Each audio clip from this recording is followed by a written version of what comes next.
আর্থিক লেনদেন নিয়ে মদের আসরে ঝামেলা। ঘটনা মঙ্গলবার রাতে আমতলী থানার অন্তর্গত বাবুল চৌমুনি ১৯ কার্ড এলাকায়। মৃতের নাম সুরজিৎ শীল, বয়স ২২ বছর।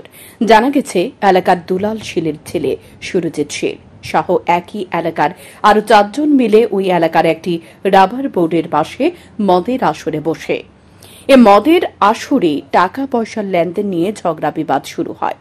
একসময় বাবুল আচার্য ওরফে কৃষ্ণ নামে এক যুবক ধারালো দা দিয়ে সুরজিৎ শীলের মাথায় আঘাত করে। সঙ্গে সঙ্গে মাটিতে লুটিয়ে পড়ে সুরজিৎ শীল।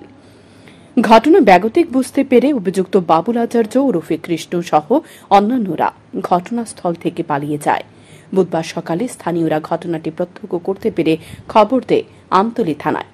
খবর পেয়ে আমতলী থানার ওসি রঞ্জিত দেবনাথ সহ আমতলী মহকুমা পুলিশ আধিকারিক, পশ্চিম জেলার অতিরিক্ত পুলিশ সুপার ঘটনাস্থলে ছুটে যায় ফরেনসিক টিমও। খবর পেয়ে ঘটনাস্থলে ছুটে আসেন সুরজিৎ শীলের পরিবারের লোকজন। এ ঘটনায় বুধবার সকালে মূল অভিযুক্ত বাবুল আচার্য ওরফে কৃষ্ণ সহ সায়ন রায় এবং রাজু সরকারকে পুলিশ গ্রেপ্তার করে থানায় নিয়ে যায়। পুলিশের জিজ্ঞাসাবাদে অভিযুক্তরা ঘটনার স্বীকার করে বলে জানিয়েছেন পুলিশ আধিকারিকরা। পরে সুরজিৎ শীলের মৃতদেহ উদ্ধার করে ময়না তদন্তের জন্য হাপানিয়া মেডিকেল কলেজ হাসপাতালের মর্গে পাঠানো হয়। এ ব্যাপারে আমতলী থানার পুলিশ অভিযুক্তদের বিরুদ্ধে একটি খুনের মামলা হাতে নিয়ে তদন্ত শুরু করেছে। গতকাল তারা ৫ জন জঙ্গল কাটিংয়ের কাজ পায়।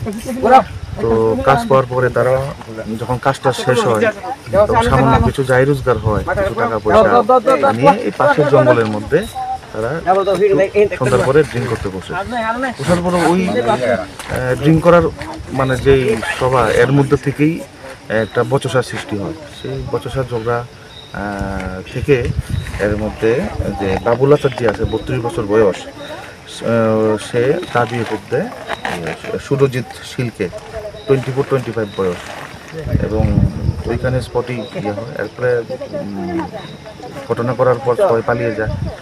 এরপরে প্রিন্সিপাল এপি কতজনের আপনারা অ্যারেস্ট করেছেন? আমরা প্রিন্সিপাল এপি তো অ্যারেস্ট হয়েছে এবং বাকিরাও আমাদের ইয়াতে আছে, জিজ্ঞাসাবাদের মধ্যে আছে। টোটাল কতজন জড়িত আছে? আমাদের এখন তো ইনভেস্টিগেশন চলছে, বাকি সব কিছু আমরা এখন বলতে পারবো। প্রিন্সিপাল এপিটার নাম বললাম এই আর কি। ঘটনাটা একজনই করছে, তবে সাহায্যকারী সহযোগী থাকতে পারে। আমরা ইন্টারোগেশনের মাধ্যমে আস্তে আস্তে এটা স্তরে স্তরে প্রকাশ করব। আপনার শুভ নাম? আমার নাম। জানা গেছে বৃহস্পতিবার অভিযুক্তদের আদালতে প্রেরণ করা হবে। তবে এ ধরনের ঘটনায় গোটা এলাকা জুড়ে থমথমে পরিস্থিতি বিরাজ করছে। শান্তন টিভি।